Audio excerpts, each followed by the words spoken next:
tips memperluas pertemanan, relasi, solusi, masa depan, jaya, jaya, jaya, jaya, jaya, jaya. Perkenalkan, kami dari kelompok 1 yang akan menjelaskan mengenai tips memperluas hubungan pertemanan yang di dalam aspek sosial emosi.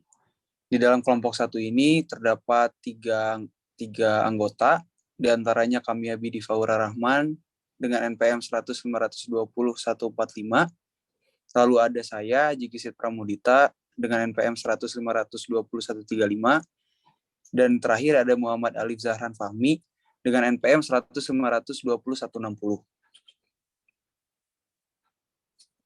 Baik, pertama-tama akan menjelaskan tentang definisi. Apa itu interaksi sosial? Jadi interaksi sosial ini adalah hubungan antara individu satu dengan individu yang lainnya. Individu satu ini dapat mempengaruhi individu lain ataupun sebaliknya. Jadi terdapat adanya hubungan yang saling timbal balik. Penjelasan tersebut dijelaskan oleh Bimo Walgito pada tahun 1990. Sedangkan penjelasan lain menurut H. Bonner di dalam Abu Ahmadi tahun 2002, interaksi sosial ini adalah suatu hubungan antara dua individu atau lebih, di mana kelakuan individu yang satu mempengaruhi, mengubah, atau memperbaiki kelakuan individu yang lain ataupun sebaliknya. Salah satu permasalahan yang terjadi pada siswa di sekolah adalah terdapatnya permasalahan interaksi sosial dengan teman sebayanya. Teman sebayanya ini adalah individu dan tingkat kematangan serta umurnya pun kurang lebih sama. Kelompok teman sebaya memungkinkan remaja belajar keterampilan sosial, mengembangkan minat yang sama, serta saling membantu dalam mengatasi kesulitan untuk mencapai kemandirian. Lalu selama pertemanan remaja tidak disifati oleh rasa cemburu ataupun agresi relasional ataupun ketertarikan pada perilaku antisosial, ia akan tertarik dengan banyak aspek kesehatan psikologis serta kompetensi hingga usia dewasa awal. Di masa remaja awal, kelompok sebaya semakin lazim serta bertambah erat. Kelompok sebaya ini tersusun dengan kelompok yang beranggotakan sekitar 5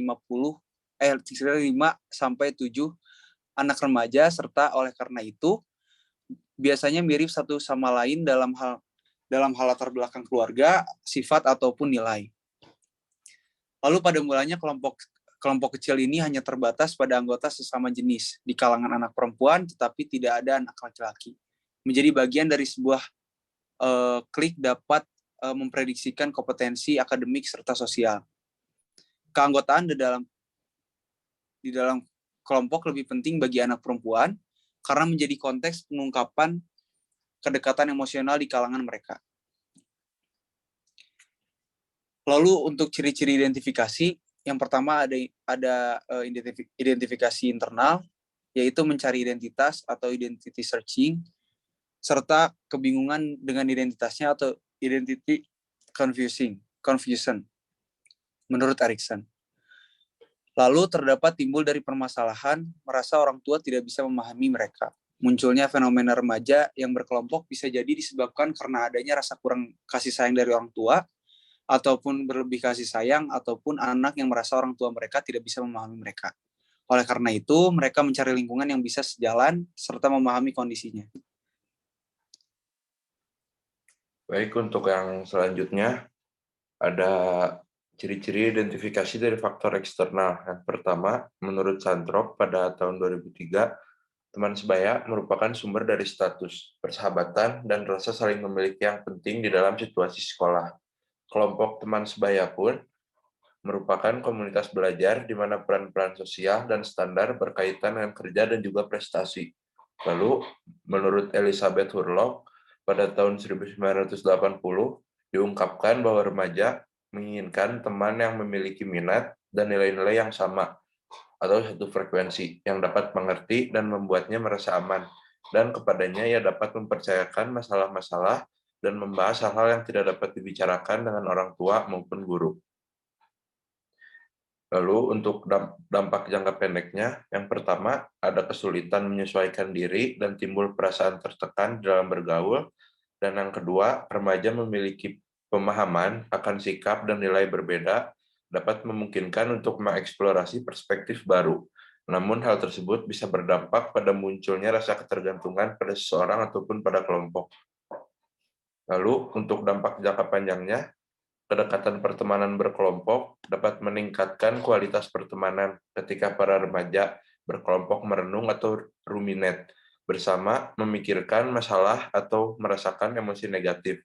Namun, hal ini pun dapat memicu depresi, gejala yang lebih umum dijumpai di antara anak perempuan dibanding laki-laki, menurut Ross, Carlson, dan Waller pada tahun 2007.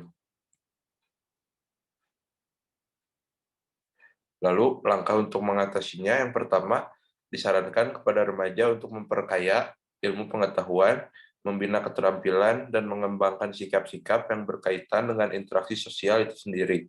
Misalnya saling percaya, memberikan rasa aman kepada orang lain, menghargai, bekerja sama, dan lain sebagainya. Lalu, yang kedua, sebagai seorang remaja, jangan terlalu membatasi pergaulan hanya pada beberapa kelompok. Kembangkanlah relasi pertemanan dan bertemanan dengan siapapun, namun tetap harus selektif dalam memilih teman. Mungkin sekian dari kelompok 1 kami. Mohon maaf bila ada kekurangan dan banyak kesalahan. Terima kasih. Assalamualaikum warahmatullahi wabarakatuh.